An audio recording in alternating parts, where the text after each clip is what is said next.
everyone, it's Denise from In My Bloom Room Designs, and today I'm going to take you through a little paper flower tutorial. I learned this technique in grade school, but I've kind of added some of my own techniques and takes to it. So let's go over to the table and I'll show you what I'm doing. Okay, so I'm just going to review the supplies you're going to need for this tutorial. Basically, just grab some graphic 45 paper, whatever matches your project. It can be any size paper you'll find after you start making these, as long as it's a square. A pencil, some scalloped scissors. I like these two personally. This one's great for making a rose look. This one's good for kind of a carnation look. You don't have to have scalloped scissors. You can kind of cut some random waves in there, works too. Also, optionally, depending on how you're going to attach it to your project, you might want an awl and some wire cutters. And of course, I have my trusty hot glue gun off stage right there for when the moment comes. So what I'm going to do is I'm going to start with the bigger square first. So I'm going to put these aside and grab your pencil, and here's where you got to get brave, okay? Get brave. I'm a terrible drawer, but we are going to draw a curly Q on this 6-inch square. And what we're going to do is we're going to try not to think about it too much. We're going to start at one edge and kind of go to the outer edge and go in, and we want it to be about an inch or 2 finger lengths distance from each other. If you're right-handed, start here. If you're left-handed, start here. I don't know why, but on the scalloped scissors, the cutting just works better. So be brave. Grab your circle, go big, go big, go big. Start to come in about that inch. Keep going, you can do it all the way in. Voila. All right, now I am going to grab my scallop scissors and we're going to go ahead and cut it.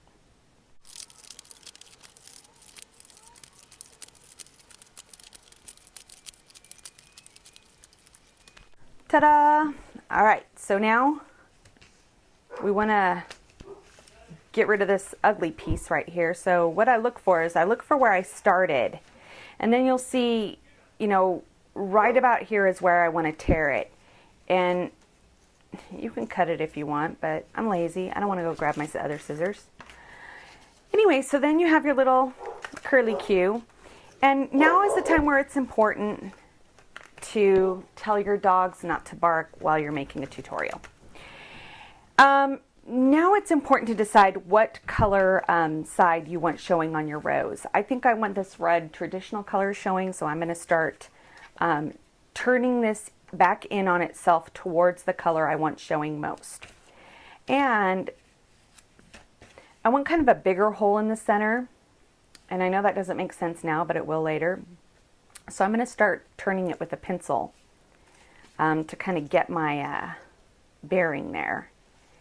And as you're rolling, you want to keep it tight, but you also want to worry about keeping this center line lined up. You're not so much worrying about the outside as you are making sure the inside is lined up. So we'll just keep that going all the way in. It's kind of loosening up on me, so I'm going to tighten it a bit.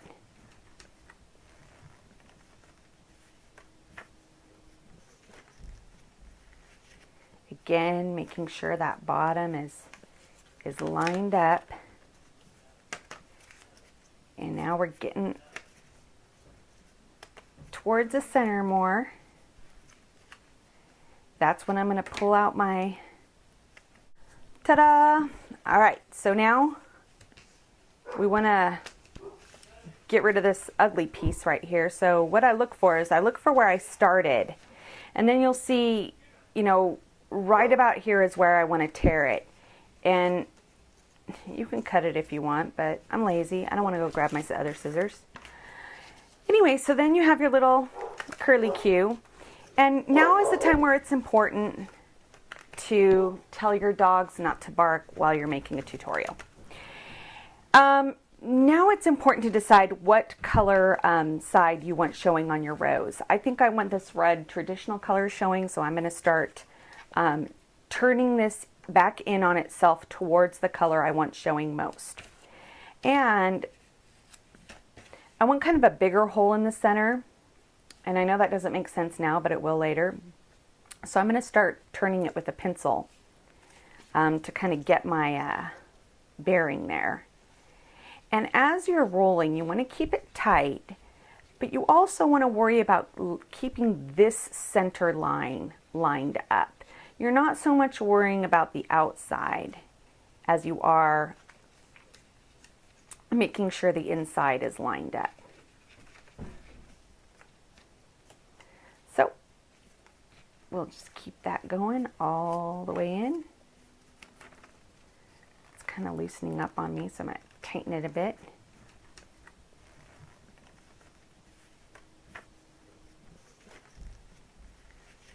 Again, making sure that bottom is lined up. And now we're getting towards the center more. That's when I'm going to pull out my...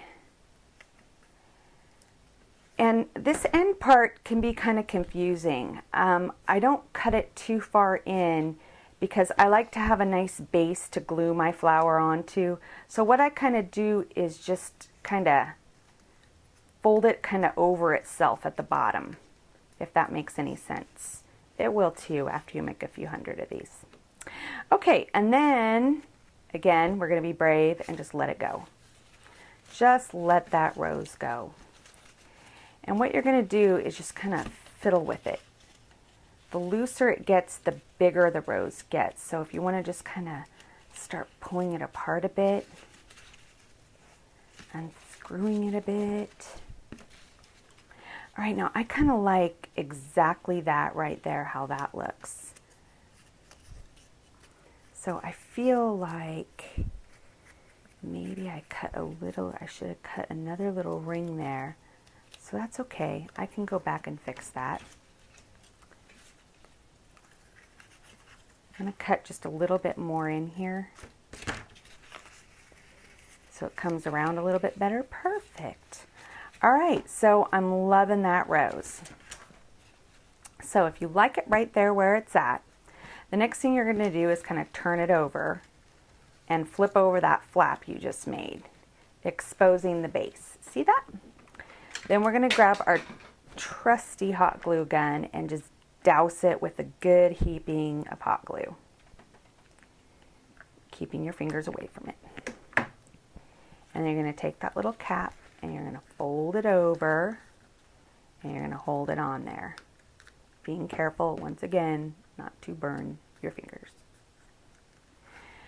All right, and I have a really hot glue gun. My glue gun is no joke. So it takes a couple seconds to set up. If you're using a low melt, it'll probably set up a little quicker.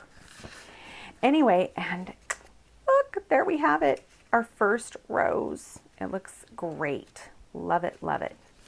All right, so I'm going to go ahead and in speed motion show you a couple of other sizes, and then we're going to embellish them.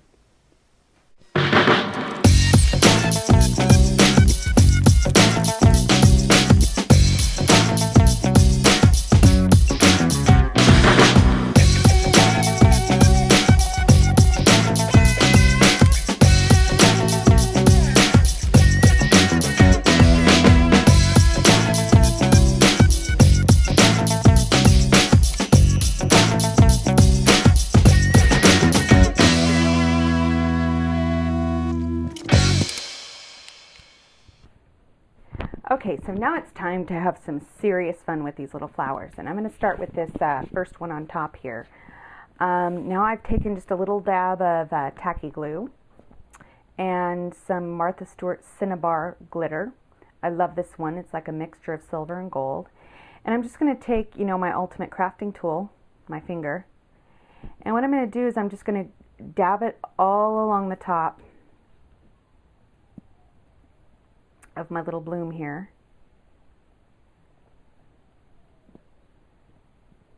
Get all the little petals.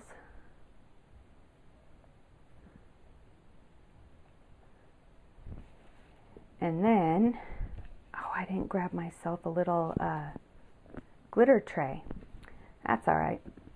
No, that's not all right. Here, let me grab some. Then we're going to go ahead and glitter the top of that, healthfully,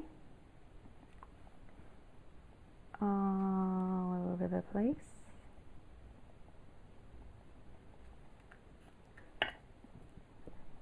Ooh, now we're getting somewhere.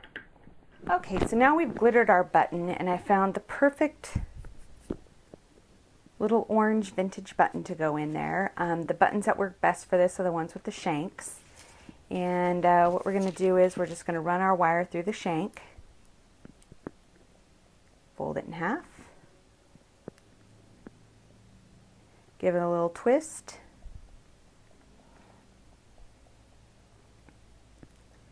bring our wire together.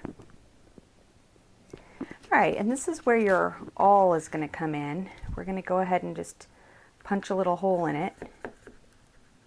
Actually, I already conveniently made my own hole in that. What do you know? Run the wire through. Kind of get the button just to sit perfectly in there if you can. Not always possible.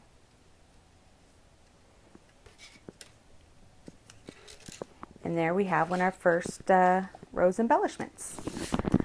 Alright, moving right along. Okay, our next rose that we're going to have some fun with is the black one.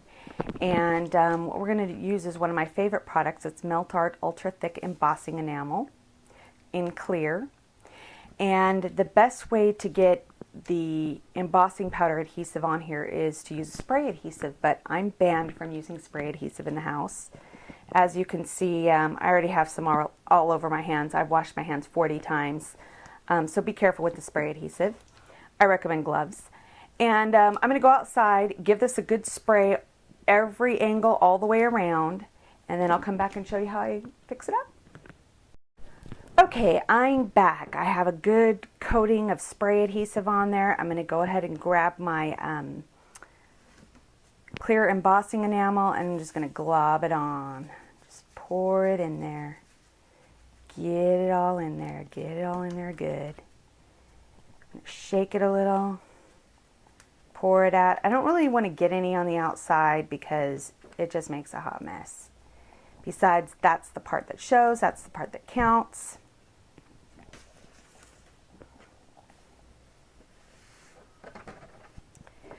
All right, and then we're just going to get our hot glue gun and have at it.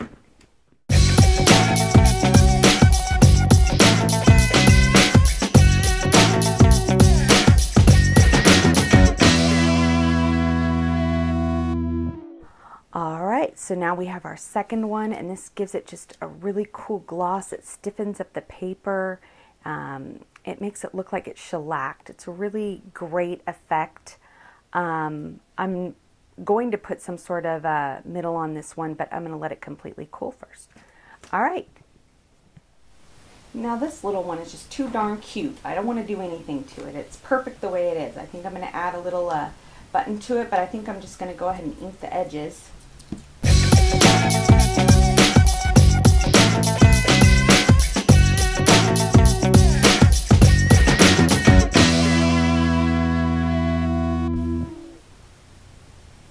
And there you have it, another adorable embellishment.